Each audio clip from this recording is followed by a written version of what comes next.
À Tahiti, la mission ICANN, campagne internationale pour abolir les armes nucléaires, poursuit ses rencontres avec les élus du Fénois.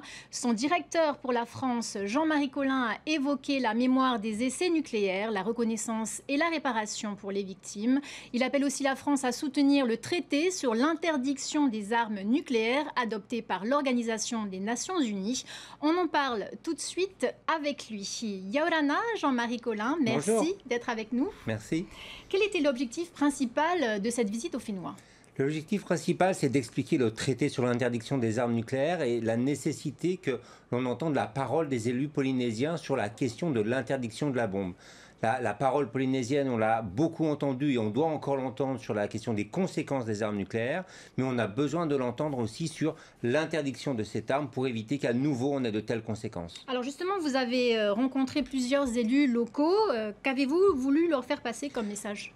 Ce message-là, que même ici en Polynésie, ils peuvent être victimes des armes nucléaires en cas de guerre nucléaire en Europe ou quel que soit le monde, à travers le monde, la Polynésie française en subira les conséquences, qu'elles soient alimentaires, qu'elles soient économiques, qu'elles soient de migration, et donc de la nécessité de s'emparer de ce traité sur l'interdiction des armes nucléaires en leur proposant de signer un engagement, un appel des villes pour soutenir ce traité que l'on a mis en place. Alors justement, ce traité, pourquoi est-ce essentiel aujourd'hui, selon vous, de le Alors signer? c'est encore plus essentiel aujourd'hui puisqu'on ne cesse de nous parler de risques de guerre nucléaire à travers le monde. Il y a encore des nouvelles informations par rapport à un nouveau missile qui a été mis en place par la Russie, mais la France modernise son arsenal nucléaire, un arsenal nucléaire créé grâce à des conséquences humanitaires que la Polynésie ou l'Algérie connaissent bien.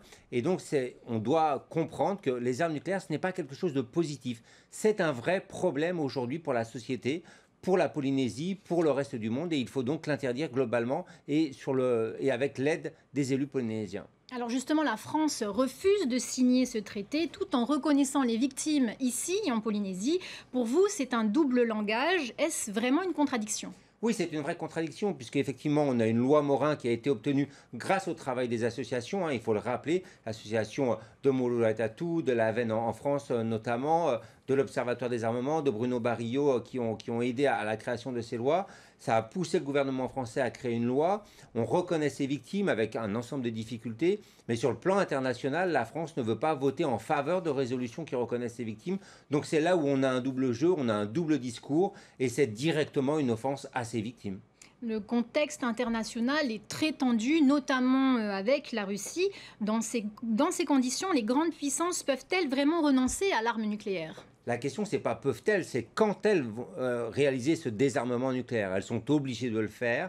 Il faut bien comprendre encore une fois que les armes nucléaires n'ont rien de positif. C'est comme si vous avez un bâton de dynamite dans votre main toute la journée. À un moment, celui-ci peut exploser pour différentes raisons.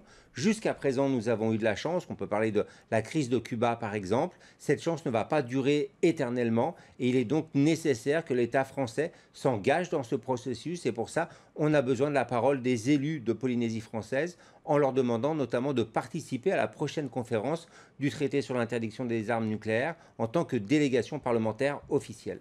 Pour certains, la dissuasion nucléaire protège justement de la guerre, elle empêche son usage. Que dites-vous à ceux qui jugent qu'y renoncer affaiblirait la France? Alors en réalité, la dissuasion nucléaire, c'est une théorie de la dissuasion nucléaire. Personne ne peut prouver si la dissuasion fonctionne ou si elle ne fonctionne pas. Nous avons des cas où des États nucléaires se sont fait la guerre. On peut penser à l'Union soviétique et la Chine. On peut penser également à l'Inde et au Pakistan, bien évidemment, à des États qui n'ont pas d'armes nucléaires, qui attaquent des États nucléaires. Donc on voit bien que en réalité, ça ne procure ni paix ni sécurité, mais au contraire, une insécurité totale, avec encore une fois des risques que ici, les gens de Polynésie connaissent très bien. Le dernier rapport du CIVEN montre plus de dossiers de demandes d'indemnisation. Comment analysez-vous ce phénomène? Alors je dirais heureusement et tant mieux. Près de 15 ans après la création de la loi Morin, enfin on a un petit peu plus de dossiers. Des dossiers qui sont surtout dus au résultat du travail des associations qui ont réalisé véritablement une sorte de porte-à-porte auprès des différents villages et des différentes villes. L'État français a aussi mis en place une mission qui s'appelle Aller vers, donc qui porte bien son nom, mais ce sont quand même des actions qui sont réalisées très longtemps après la mise en place de cette loi. Donc on peut espérer qu'il y ait encore plus de personnes qui puissent déposer des dossiers, mais surtout qui puissent être reconnues comme victimes des armes nucléaires françaises. Merci Jean-Marie Merci Colin beaucoup. d'avoir été notre invité et bonne continuation dans votre mission. Merci.